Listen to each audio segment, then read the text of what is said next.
चार चीजें बहुत इंपॉर्टेंट होती है। सबसे पहले डॉक्टर बन जाना ये चार प्रोसेस से गुजर के आपको डॉक्टर तक पहुंचता है। सबसे पहला प्रोसेस है सिलेबस टाइम पे कंप्लीट होना। जहां भी आप पढ़ते हैं सबसे पहले देखिए सिलेबस हमारा टाइम पे कंप्लीट हो रहा है कि नहीं। दूसरा, रिलेवेंट स्टडी मटेरियल है कि नहीं। तीसरा, टेस्ट कितना अच्छा और कितना आप दे पाते हैं, उसका एनालिसिस कितने अच्छे तरीके करते हैं। और चौथा, रिवीजन कितना अच्छे से आप कर पाते हैं।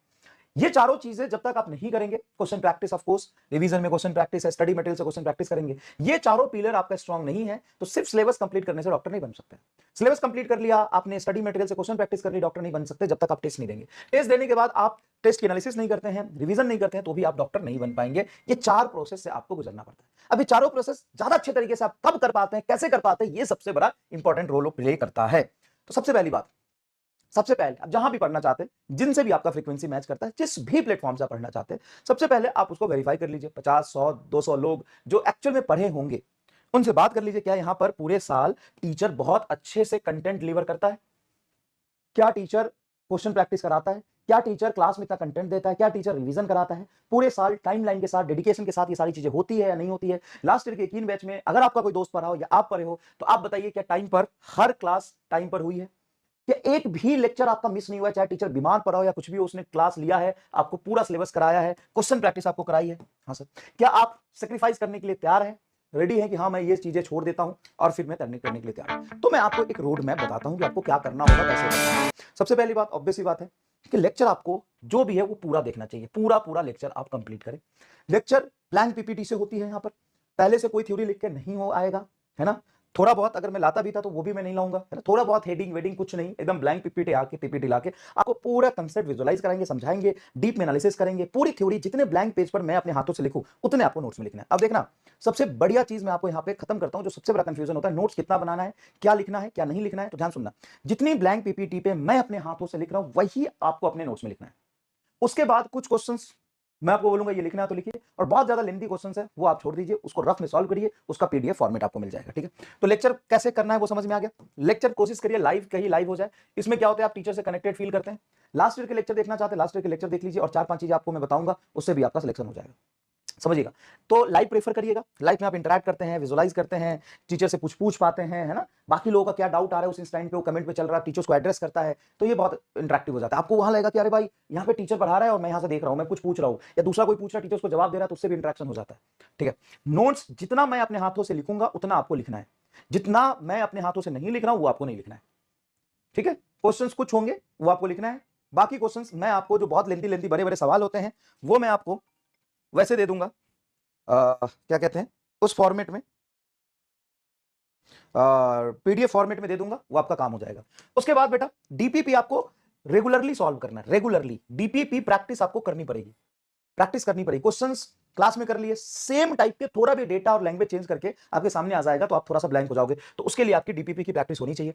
रिवीजन रफ फेज में, जैसे क्लास खत्म होगा, जैसे मान लो फिजिक्स की क्लास खत्म होगी, 10 मिनट का गैप है, तो तुम्हें नाश्ता करना, नाश्ता करो, साथ साथ में टाइम निकाल के आज फिजिक्स की क्लास में क्या पढ़ा था, ब्लैंक पेज ले लो, ये ब्लैंक पेज ले लो और ब्लैंक पेज पे लिखो कि सर फिजिक्स की क्लास में आज सर ने डाइपोल मोमेंट समझाया था, जिसका डाइपोल मोमेंट P बराबर होता है Q इंटू दोनों चार्ज के बीच का डिस्टेंस है। डाइपोल मोमेंट में नेट चार्ज 0 होता है, आइडियल डाइपोल का मतलब लेंथ कम होता है, और डाइपोल मोमेंट एक वेक्टर फिजिकल क्वांटिटी है, इसका यूनिट हो जाएगा कूलम इंटू सेंटीमीटर, ना मीटर, ऐसा यूनिट में कूलम इंटू मीटर। और डाइपोल मोमेंट अलग अलग केस में वेक्टर फॉर्म के साथ ऐड करेंगे, दो डाइपोल का वेक्टर सम कैसे करेंगे, एक्सियल लेंथ पे स्मॉल डाइपोल हो तो इलेक्ट्रिक फील्ड होता है 2kp/r3, सब रफ पेज में लिखना है आपको, ना वीडियो देखना है ना आपको नोट्स देखना है, रफ पेज में लिखना है। ये प्रैक्टिस आपको खूब करनी है, चाहे वो केमिस्ट्री क्लास हो या बायो की क्लास हो। अगर टाइम बीच में नहीं मिल रहा है तो फिजिक्स केमिस्ट्री बायो की क्लास करने के बाद शाम को आप एक रफ पेज लेंगे और याद करेंगे क्या मास्टर ने पढ़ाया था, उसको रफ पेज में लिखेंगे। ये एक रामबाण तरीका है जिससे आपकी मेमोरी में चीजें रुकना शुरू होंगी। ठीक है, उसके बाद आपको पीवाईक्यू का सीट मिलेगा, उस पीवाईक्यू से आपको वेरीफाई कर लेना है कि हाँ ये सारे क्लासेस में हो गए, ये प्रैक्टिस हो गई मेरी। टेस्ट आप रेगुलरली देंगे और टेस्ट के बेसिस पे एनालिसिस और आप रिवीजन टाइम टू टाइम करते रहेंगे। उसके बाद जैसे ही चैप्टर कंप्लीट होगा तो आपको महामंथन का एक सीट मिलेगा, संघर्ष असाइनमेंट मिलेगा और टेस्ट का डिस्कशन होगा जिस दिन टेस्ट हो जाए। अब आते हैं कि थ्योरी हम क्लासेस में कैसे कवर करेंगे। मेरी तरफ से क्या होगा, आपको लास्ट तक टिके रहना होगा, लास्ट तक लगे रहना होगा, मेहनत बहुत लगेगी, ये आपका प्रॉमिस है, आपको करना पड़ेगा। दूसरी तरफ से आपको ये समझना पड़ेगा कि ये मेरा लास्ट ड्रॉप है, इसके बाद हम ड्रॉप नहीं लेंगे, जो भी है पूरी जान लगा के 2 साल के बराबर 1 साल में मेहनत करेंगे। जब हम बात करते हैं क्लासेस में थ्योरी कैसे कवर करेंगे, तो थ्योरी निगेटिव लेवल से लेकर के जेई मेन और एडवांस लेवल तक हम लोग लेके जाएंगे। क्वेश्चन पहले भी हम लोग जेई मेन के सारा किए हुए हैं, अगर आपने पढ़ा होगा बैच में तो सारा, और यकीन प्लस में जेई एडवांस के भी सवाल आपको कराए। लेकिन अब उस समय जब कराते थे तो ये बोल देते थे बेटा ये नीट में नहीं आ सकता है, ये थोड़ा टफ है, लेकिन अब वो नीट में आ ही जाएगा। तो अब हम बोल के कराएंगे, आपसे भी करवाएंगे। अब फर्क क्या होता था, वो सवाल सिर्फ मैं करता था क्लास में, आपको नहीं बोलता था कि वैसे सवाल करने ही पड़ेंगे, लेकिन अब क्या है, वैसे सवाल मैं आपसे भी कराऊंगा असाइनमेंट देके। क्लास में अनसॉल्व छोड़ दूंगा, 4 सॉल्व कराऊंगा, 4 अनसॉल्व दूंगा, ठीक है। तो नेगेटिव लेवल से लेके जेई मेन लेवल तक हम लोग लेके जाएंगे, एकदम बेसिक से पढ़ाऊंगा, फ्रैक्शन का भी कैलकुलेशन सिखाऊंगा, पावर के कंसेप्ट, इंफिनिटी कंसेप्ट सारा सिखाऊंगा, डेसिमल प्लेस में एडिशन सब्ट्रैक्शन सब सिखाऊंगा, वहां से लेके जेई मेन एडवांस के लेवल तक मैं लेके जाऊंगा।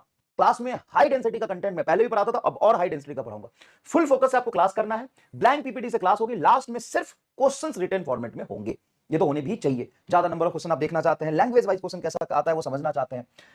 कंप्लीट कंसेप्ट पढ़ाने के बाद, पूरी कंसेप्ट पढ़ाने के बाद आपको एमआर स्टार से जो लॉजिकल एनालिसिस होता है उससे मैं कंसेप्ट का फील दिलाऊंगा, जिससे कंसेप्ट की अंडरस्टैंडिंग और बेहतर हो जाती है, आपके दिमाग में और लॉजिकल एनालिसिस बनता है, जिससे सवाल को समझना, आसानी से सॉल्व करना भी आपको डेवलप होगा। देखो किसी भी चीज, किसी भी युद्ध को जीतने के लिए ना साम दाम दंड भेद सब लगाना पड़ता है, वो सारी चीजें समझाऊंगा। साम मतलब कंसेप्ट, भेद मतलब उसका एनालिसिस, कंसेप्ट को कैसे सब सवाल में अप्लाई करते हैं, ठीक है ना, और कितने अच्छे तरीके से हम उसको अप्लाई करके कितना जल्दी सॉल्व कर सकते हैं।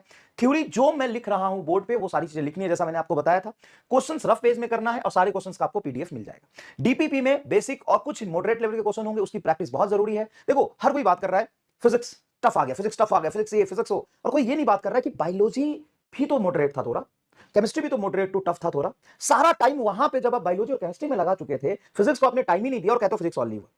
कितने लोग इस बात से एग्री करते हैं, ईमानदारी से बताना। फिजिक्स को अपने टाइम कहां दिया साहब, और अभी भी वही गलती कर रहे हो। अब कह रहे हो फिजिक्स फिजिक्स फिजिक्स, अगले साल केमिस्ट्री भी तो टफ आ सकती है, फिजिक्स से ज्यादा केमिस्ट्री टफ हो जाएगी तो अगले साल बोलोगे chemistry chemistry chemistry. Think about it, क्या बोलो, केमिस्ट्री केमिस्ट्री केमिस्ट्री, और अभी कह रहे हो फिजिक्स फिजिक्स फिजिक्स, लेकिन आधा जो कंप्लीट सिलेबस है 720 नंबर में से 360 तो बायो लेके बैठा है, उसमें से 180 और जोड़ दो, तो मेजोरिटी पर्सन तो तुम 500 नंबर लाना चाहते हो, उस 500 नंबर तो अकेला बायोलॉजी और केमिस्ट्री लेके बैठा है। फिर कहां से फिजिक्स फिजिक्स फिजिक्स, क्या पढ़ोगे तो पूरे टाइम जितना तुम फिजिक्स फिजिक्स फेस कर रहे हो, क्या सारा टाइम फिजिक्स लेके कर सकते हो दिन भर तुम क्वेश्चन प्रैक्टिस सिर्फ फिजिक्स का, बायो नहीं पढ़ोगे, केमिस्ट्री नहीं पढ़ोगे। तो अभी भी अप्रोच आपको मेहनत करने वाली होगी, आपको बहुत संघर्ष करना पड़ेगा, जितना कलम घिसोगे उतना पास जाओगे, सिंपल सी बात है। पूरे साल पढ़ना पड़ेगा, सिर्फ लास्ट के 2 वीडियो वन शॉट देख के सिलेक्शन नहीं होगा, पूरे साल पढ़ना पड़ेगा ऐसे पेपर के लिए स्पेशली।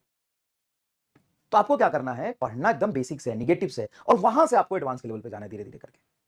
और आपको आपकी औकात धीरे धीरे क्वेश्चन सॉल्व करा के मैं दिखाऊंगा कि ये क्वेश्चन अगर पेपर में आता तो नहीं करना। भी कट ऑफ के बारे में भी मैं बताता हूं, चलो आपको ये भी बताता हूं कि जिसके अकॉर्डिंग आपके कितने मार्क्स आने, तो किसने कैसे आपको पढ़ाई करना चाहिए, ठीक है ना। Daily challenges, DPP daily challenges question है जो आपको करने हैं। Mahamanthan, theory, AR, true false, SCB और एनसीईआरटी के ऑब्जेक्टिव डीप लाइन से मैंने बनाया है। तो ये महामंथन बहुत इंपॉर्टेंट है, जो बच्चे थ्योरेटिकल क्वेश्चन गलत करते हैं, ठीक है ना। महामंथन सारे प्रॉब्लम को सॉल्व कर देगा। संघर्ष असाइनमेंट लेवल अप के प्रॉब्लम को एकदम सॉल्व कर देगा। और देखिए मैं कर दूंगा उससे नहीं होता है, आपको भी पैरेलली उतना मेहनत करना पड़ेगा, ठीक है ना। टेस्ट आपको सीरियस देना है। Revision, summary, lecture and question practice होगा। सिलेबस आपका 15 फरवरी तक शायद रिटेन है, 15 फरवरी तक। मैं आपको 10 फेब तक एकदम डेडिकेशन के साथ पढ़ा के सिलेबस कंप्लीट करा दूंगा, max to max, max to max. आप कहोगे सर जनवरी में ही करा दो, नहीं करा पाऊंगा। पूरा 11th और पूरा 12th को डीप में पढ़ाना, एनालिसिस करना, बोलना आसान है, करना बहुत मुश्किल है साहब। अगर तुम 10 फरवरी तक भी सिलेबस कंप्लीट कर लेते हो तो आगे तुम्हें 20 फरवरी और पूरा मार्च, पूरा अप्रैल, 2.5 महीने से ज्यादा समय मिल रहा है, नहीं कर पाओगे 2.5 महीने से ज्यादा। और अगर मैं मान लो कि प्लानर बना के जनवरी में सिलेबस खत्म कर दो, उसमें तुम्हारा 20 बैकलॉग हो जाए तो क्या फायदा। रियलिस्टिक और लॉजिकल सोचो थोड़ा सा, ठीक है। अब बात करते हैं कि किस बच्चे कितने नंबर आ रहे हैं, उसके अकॉर्डिंग उसको कैसे पढ़ना चाहिए। तो जिसके 200 प्लस मार्क्स हैं, अगर किसी के बच्चे के 200 भी मार्क्स नहीं आ रहे तो भाई मैं सजेस्ट नहीं करूंगा उसको ड्रॉप लेना। आपके लिए कोई और फील्ड है, वहां पे आप देख सकते हो। तो ऐसे कैसे बोल रहे हो, 150 मेरे आ रहे हैं मैं कर लूंगा, चलो मैंने मान लिया 150, 160-70 तक मान लिया, अब इससे भी कम है तो तुम बायोलॉजी नहीं कर पा रहे हो भाई, तो तुम कैसे करोगे केमिस्ट्री और फिजिक्स। तो जिनके 200 से 170 180 वाला भी इंक्लूड हो गया, 200 से लेकर के 300 तक मार्क्स हैं, उनको सारे लेक्चर देखने हैं, सारे डीपीपी सॉल्व करने हैं, सारे टेस्ट देने हैं, पूरा नोट्स बनाना है, सारे टेस्ट देने हैं, ऑल टेस्ट एनालिसिस करना है और रिवीजन करना है, सब कुछ करना है जो जो अभी मैंने बताया था, एकदम जीरो से लेकर के सब करना है। अब बात आते हैं जिनके 300 प्लस मार्क्स हैं, जिनके 300 प्लस मार्क्स है, 300 से लेकर के मैं कहता हूं 400 या 400 तक, 450 तक, है ना, 450 तक, वो लास्ट ईयर के नोट्स यूज कर सकते हैं भाई। जिनके 200 नंबर है उनके तो लास्ट ईयर के नोट्स किसी काम के नहीं, लेकिन जिसके 300, 350, 450 नंबर आ रहे हैं वो लास्ट ईयर के नोट्स यूज कर सकते हैं बस। लेकिन लेक्चर उनको सारे देखने हैं, सारे डीपीपी सॉल्व करने, सारे टेस्ट बनाने, सिर्फ नोट्स वो लास्ट ईयर का यूज कर सकते हैं, ठीक है, और उसमें एडिशन कर सकते हैं। जिनके 450 प्लस आए हैं, जिनके 430 भी आए, इंक्लूड कर सकते हो यहाँ पर, इसके पास 430 450 से प्लस आए, 440 500 नंबर आए हैं, 490 आए हैं, जिनको कॉलेज थोड़े से बचा है, वो स्ट्रॉन्ग चैप्टर का अलग लिस्ट बनाए और उसमें सिर्फ क्वेश्चन प्रैक्टिस करें, जो मैं आपको सीट दूंगा, और जेईई मेन के क्वेश्चंस लगाएं, नीट के पीवाईक्यू लगाएं, है ना, क्वेश्चंस प्रैक्टिस करें और वीक चैप्टर के क्लासेस पूरा करें। भाई अगर आपके 450 आए हैं, 550 क्यों नहीं आए, क्योंकि हो सकता है आपके कुछ चैप्टर्स वीक हो, कुछ चैप्टर स्ट्रांग हो। भाई क्लियर एकदम। और अभी से कोई भी टेस्ट किसी को भी ऑफलाइन ज्वाइन करने की जरूरत नहीं है, अभी अपने वीकनेस पे काम करिए। तो भाई इनको तो नोट्स लास्ट ईयर का यूज कर सकते हैं, बाकी सारा काम करना है, इनको नोट्स भी बनाना है, सारा काम करना है, इनको स्ट्रांग और वीक चैप्टर अलग अलग बांटना है।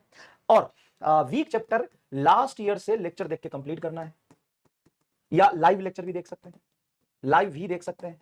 और जो स्ट्रांग है उसमें जेई मेन के क्वेश्चन सॉल्व करके प्रैक्टिस करिए। अभी से कोई टेस्ट नहीं लेना है, 2-3 महीने आप पूरा टाइम दीजिए। जिनके 450 प्लस नंबर आए, 500 के राउंड है, वो 2-3 महीने टाइम दीजिए। होप मैं यहाँ पे क्लियर हूं, ये से होंगे।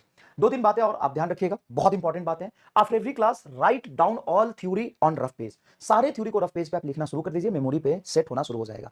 यू हैव टू पे इन टर्म्स ऑफ सेक्रीफाइसेस। आपको कुछ ना कुछ पेमेंट करना पड़ेगा जो चीजें आपको चाहिए उसके रिस्पेक्ट में। और वो पेमेंट क्या है? सेक्रीफाइस के टर्म पे। आपको कोई टीवी न्यूज चैनल नहीं देखना, कोई रिलेटिव से ब्याह शादी बर्थडे सेलिब्रेट करना छोड़ दो, होली दिवाली छोड़ दो, फोकस से क्वेश्चन प्रैक्टिस करो। कंपटीशन है, ऐसा नहीं है कि जो पास नहीं किया उसने मेहनत नहीं किया, लेकिन शायद कुछ लोग उससे ज्यादा मेहनत कर गए। कोई फ्रेंड सर्कल लार्ज नहीं, no social media, no Instagram, no YouTube. जो आपको काम की चीज है वहां से कनेक्टेड रहिए, बस 50 तरह की चीजें आपको देखनी नहीं है, इतना ध्यान रखिएगा।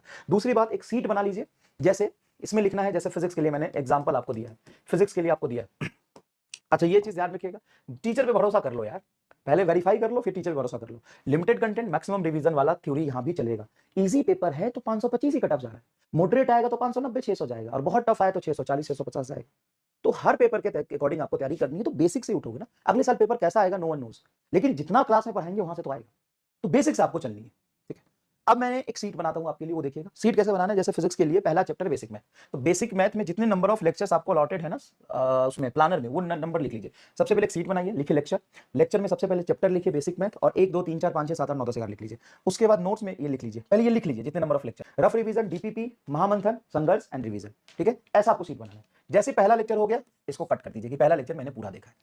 पहले लेक्चर के नोट्स हो गए, कट कर दीजिए। रफ पेज में आपने लिख लिया पहले पेज का, यहां भी लिख दो 1 2 3 4 5 6 7 8 9 10 11, पहले पेज का रफ में रिवीजन लिख लिया, काट दो कि सर रफ रिवीजन हो गया, डीपीपी हो गया।